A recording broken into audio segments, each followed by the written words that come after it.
Selamat petang, salam sejahtera. Terima kasih karena bersama dengan saya di Nazilin Unity Channel.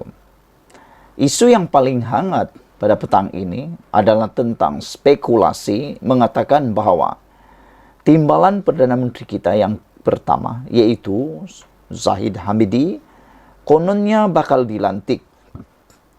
Yang dilantik sebagai di Pertuan Negeri Melaka.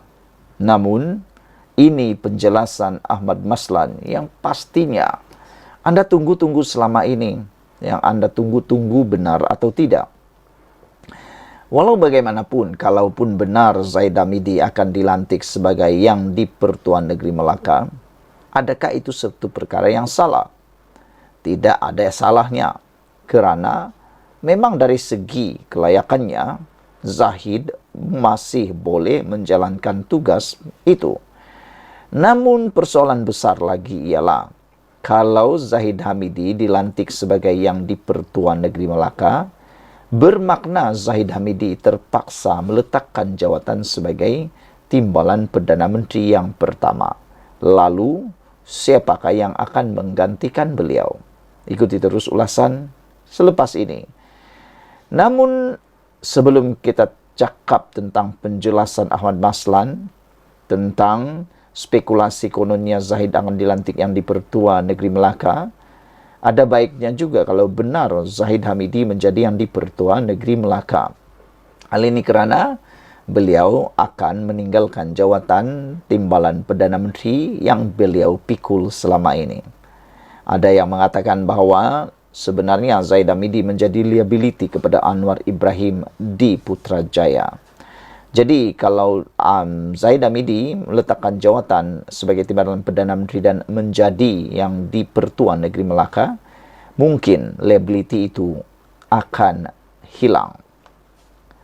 Datuk Seri Ahmad Maslan menafikan spekulasi kononnya Datuk Seri Dr. Ahmad Zahid Hamidi bakal dilantik sebagai yang di Pertuan Negeri Melaka baharu dalam masa terdekat. Maknanya, tiadalah. Ahmad Maslan telah menafikan spekulasi tersebut. Timbalan pengerusi UMNO Johor itu hanya menggeleng kepala apabila diberitahu laporan melibatkan Presiden UMNO tersebut tular menerusi media sosial sejak semalam.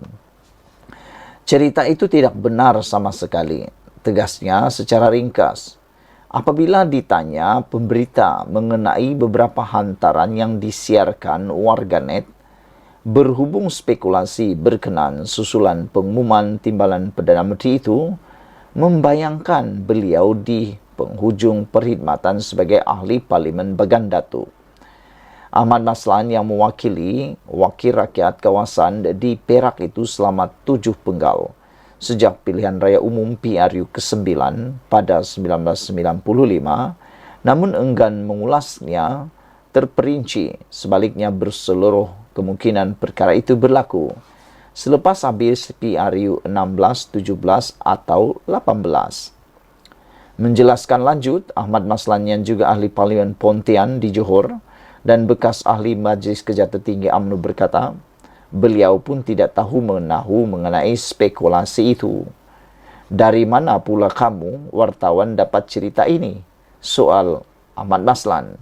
Selepas menyaksikan pelepasan misi kedua bantuan Ops Ishan di lapangan terbang antarabangsa di Kuala Lumpur di sini lewat malam tadi.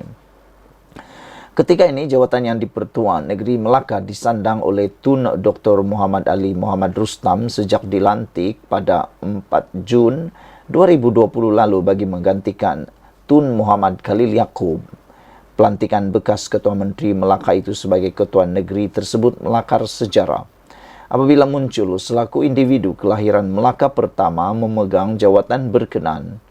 Sebelum itu, 6 penyandang yang di Pertuan Negeri Melaka merupakan orang luar dan situasi tersebut janggal berbanding 3 negeri tiada beraja yang diisi individu tempatan. Sekian dulu untuk kali ini. Jangan lupa tinggalkan komen Anda, tekan butang subscribe. Malaysia kita punya, kita juga sama-sama cintai Malaysiaku. Kita jumpa lagi. Bye-bye. Selamat petang, salam sejahtera. Terima kasih karena bersama dengan saya di Nazilin Unity Channel. Adakah dengan pendedahan luar biasa berani ini yang dipetik daripada mykmu.net akan menyebabkan ada rombakan besar-besaran dalam Parti Bersatu dan akan menyebabkan nama-nama besar seperti Muhyiddin Yassin, Hamzah Zainuddin akan digantikan oleh muka baru. Menjadi persoalannya ialah adakah bakal berlaku rombakan besar-besaran dalam kepimpinan Parti Bersatu. Memandangkan ramai pihak sudah mengatakan bahwa semua perkara yang sedang berlaku di dalam Parti Bersatu, keretakan dalaman, masalah dalaman dalam Parti Bersatu mungkin disebabkan oleh kelemahan kepimpinan daripada Muhyiddin Yassin dan juga Hamzah Zainuddin, kata beberapa pemimpin.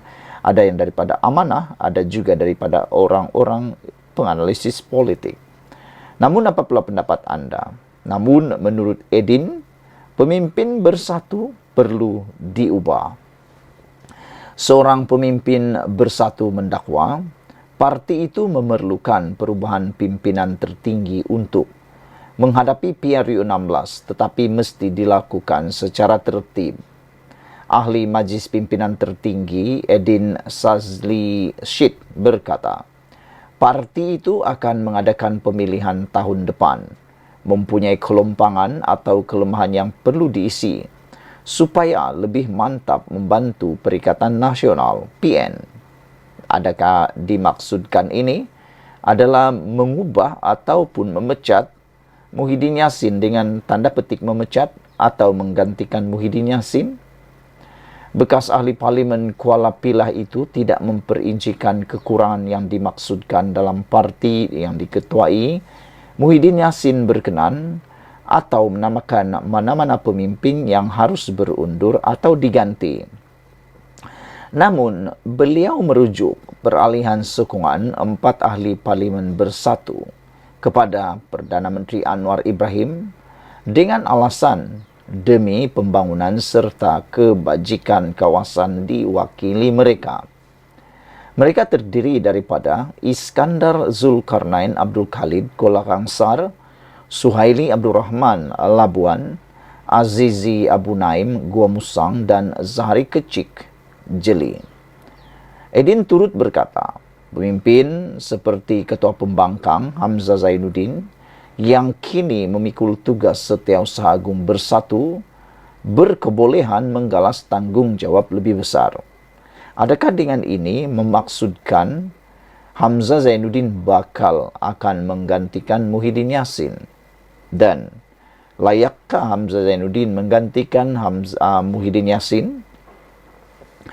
Kata Edin, saya tengok ramai tokoh dalam Bersatu seperti Setiausaha Agung yaitu Hamzah Zainuddin mungkin boleh memberikan penambahbaikan kepada parti. Tetapi kena ada tertibnya. Mana-mana individu nak memimpin Bersatu, nak lakukan perubahan. Tertib kena ada, kata beliau. Tak bermakna Setiausaha Agung nak gantikan presiden macam tu sahaja. Mesti ada formula, katanya kepada FMT. Sebelum ini, FMT memetik sumber parti melaporkan Hamzah Zainuddin yang juga ahli parlimen Larut dijangka antara calon utama yang disebut-sebut mengisi kerusi nombor 1 Bersatu jika Muhyiddin memutuskan tidak bertanding pada pemilihan akan datang. Sementara itu, Edin berkata, mana-mana pemimpin perlu berjiwa besar, melepaskan jawatan sekiranya tidak lagi mampu memikul tanggung jawab. Kalau kita memikirkan diri kita saja dan cuba-cuba tak boleh pergi, kita tak nampak kelemahan kita, tapi orang sekeliling kita nampak. Kita kena terima hakikatnya itu, kata Edin. Bekas pengerusi Perikatan Nasional Negeri 9 itu berkata, Perhimpunan Agung Tahunan Bersatu minggu depan perlu dimanfaatkan sebaiknya oleh kepimpinan tertinggi untuk mendengar pandangan sebenar akar umbi tanpa ada sekatan, kata beliau kepada FMT. Pimpinan Bersatu perlu diubah, itu yang dikatakan oleh Edin. Sekian dulu untuk kali ini. Jangan lupa tinggalkan komen Anda, tekan butang subscribe. Malaysia kita punya, kita jaga sama-sama, cintai Malaysiaku. Bye-bye. Selamat datang, salam sejahtera. Terima kasih karena bersama dengan saya di Nazli Unity Channel. Ini berita terkini yang kita terima daripada Mahkamah Tinggi Malaysia yang telah pun menolak dan telah mengesahkan bahawa Bersatu gagal mengosongkan empat kerusi parlimen di Sabah. Ini satu perkara yang memang agak menyedihkan untuk parti Bersatu kerana dijangkakan kononnya empat kerusi parlimen Sabah itu akan berjaya diperoleh semula oleh parti Bersatu. Ini rentetan daripada tindakan mereka menyokong GRS. GRS, GPS. Tapi akhirnya apa yang berlaku? Ini, Bersatu gagal mengusungkan kerusi empat parlimen di Sabah. Hari ini disahkan Bersatu gagal dalam cabaran untuk mengusungkan empat kerusi parlimen di Sabah. Mahkamah Tinggi Kuala Lumpur pagi ini menafikan kebenaran untuk parti pembangkang itu meneruskan semakan kehakimannya. Mahkamah Sivil tidak akan mendengar merit cabaran undang-undang itu. Semasa prosiding mahkamah terbuka hari ini, Hakim Amarjit Singh memutuskan bahawa mahkamah tidak mempunyai kuasa untuk mendengar cabaran undang-undang membabitkan keputusan Speaker Dewan Rakyat. Ini berdasarkan hanya satu sebab, iaitu kes-kes Mahkamah Persekutuan duluan sebelum ini menyatakan mahkamah tidak mempunyai kuasa bidang kuasa untuk mendengar perkara yang mempersoalkan Speaker keputusan mengenai kerusi parlimen, katanya. Amarjit menambah bahawa ini adalah selaras dengan perkara 63 dalam kurungan 1 Perlembagaan Persekutuan yang memperkatakan keistimewaan parlimen. Peruntukan itu menyatakan bahawa kesahihan mana-mana prosiding Dewan Parlimen atau mana-mana jawatan kuasa berkaitan tidak boleh dipersoalkan di mana-mana mahkamah. Amarjit juga tidak membuat arahan mengenai kos. Peguam yang juga bekas Speaker Dewan Rakyat, Azhar Azizan Harun, Harun, mewakili Bersatu. Jabatan Peguam Negara AGC bertindak mewakili Speaker Dewan Rakyat Johari Abdul yang merupakan salah seorang daripada 5 responden. Peguam Firuz Hussein Ahmad Jamaluddin mewakili 4 lagi responden yang merupakan ahli Parlimen Sabah iaitu Armizan Muhammad Ali Papar, Khairul Firdaus Akbar Khan Batu Sapi, Jonathan Yasin Ranau dan Matbali Musa Sipitang. Pada 17 April, Bersatu memfailkan tindakan undang-undang terhadap Johari dan 4 ahli Parlimen Sabah berkenaan. 2 pemohon ialah Naib Presiden Bersatu Ronald Kiandi dan Setiausaha Kerja Bersatu Muhammad Suhaimi Yahya. Bersatu memohon perintah untuk membatalkan keputusan yang dibuat Johari melalui surat bertarik 16 Januari yang menyatakan 4 ahli parlimen itu telah menjelaskan dan mengesahkan bahawa tiada kerusi parlimen kosong berdasarkan tafsiran Perlembagaan Gabungan Rakyat Sabah GRS dan Bersatu.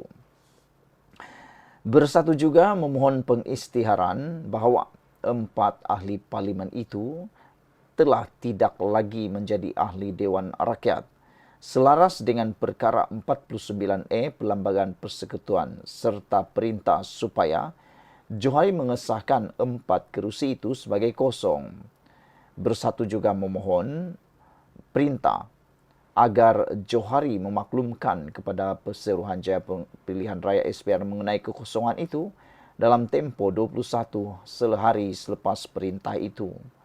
Pada pilihan raya umum ke-15, 4 ahli parlimen itu dipilih di bawah tiket GRS, termasuk Bersatu sebagai ahli gabungan. Bagaimanapun, GRS menamatkan pakatannya dengan Bersatu selepas pilihan raya. Bersatu berhujah bahawa pada 10 Disember tahun lepas, pengerusi GRS Haji Jinor mengeluarkan kenyataan media memaklumkan 4 ahli parlimen itu telah memutuskan untuk meninggalkan parti itu.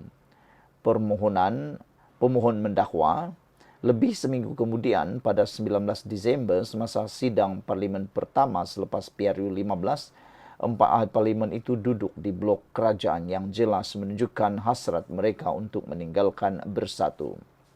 Bersatu menegaskan bahawa Setiausaha Agungnya kemudian mengeluarkan notis pemecatan kepada 4 ahli parlimen itu pada 21 Disember tahun lepas, memaklumkan mereka tidak lagi menjadi ahli parti. Bersatu mendakwa memandangkan pemecatan berlaku selepas pilihan raya, kerusi parlimen kosong mengikut perkara 49E dalam kurungan 3 Perlembagaan Persekutuan. Sekian dulu untuk kali ini. Jangan lupa tinggalkan komen Anda, tekan butang subscribe. Malaysia kita punya, kita jaga sama-sama. Cintai Malaysiaku. Bye-bye. Selamat datang, salam sejahtera. Terima kasih kerana bersama dengan saya di Nazilin Unity Channel. Dr. Mahathir tak buat apa-apa. Kekang rasuah dalam UMNO, kata pemimpin pemuda. Apa pendapat Anda? Dan pastinya isu kali ini paling panas sekali. Wan Hassan berkata, bekas Perdana Menteri iaitu Tun Mahathir Mohamad sebenarnya mempunyai kuasa dan tanggungjawab memerangi rasuah dalam parti sendiri. Seorang pemimpin UMNO menuduh Dr. Mahathir Mohamad sebagai hipokrit kerana tidak menerima tanggungjawab atas budaya rasuah parti itu dengan mendakwanya tidak melakukan apa-apa bagi menangani masalah berkenaan. Pengerusi Tetap Pemuda UMNO Wan Hassan berkata, selaku Presiden UMNO ketika itu, Mahathir mempunyai kuasa dan tanggungjawab memerangi rasuah dalam parti sendiri. Beliau yang mengawal segala-galanya dan boleh menghentikan sebarang salah laku, kata beliau. Anda, Mahathir, adalah ketua kerajaan dan parti. Anda mempunyai kata putus dalam semua perkara. Jadi, jika wujud rasuah dalam UMNO, Anda sebagai Perdana Menteri dan Presiden parti sepatutnya mengambil tindakan, katanya kepada FMT. Mahathir menjadi Presiden UMNO kira-kira 22 tahun, dari tahun 1981 sehingga persaraannya pada tahun 2003. Serentak tempoh beliau menjadi Perdana Menteri untuk kali pertama. Dalam siri audio siar keluar sekejap sebelum ini, Mahathir berkata bukan kerja beliau untuk mengarahkan pihak berkuasa menangani masalah rasuah dalam UMNO pada tahun 1990-an. Katanya, pihak berkuasa tidak sepatutnya menunggu arahan untuk bertindak jika menyedari berlaku sebarang penyelewengan. Beliau berkata, walaupun sedia mengambil tanggung jawab terhadap isu yang timbul ketika menjadi Presiden UMNO, beliau tidak boleh dipersalahkan atas budaya rasuah parti. Tetapi Wan berkata, Presiden parti perlu bertanggung jawab sepenuhnya terhadap sebarang rasuah yang berlaku di bawah kepimpinannya.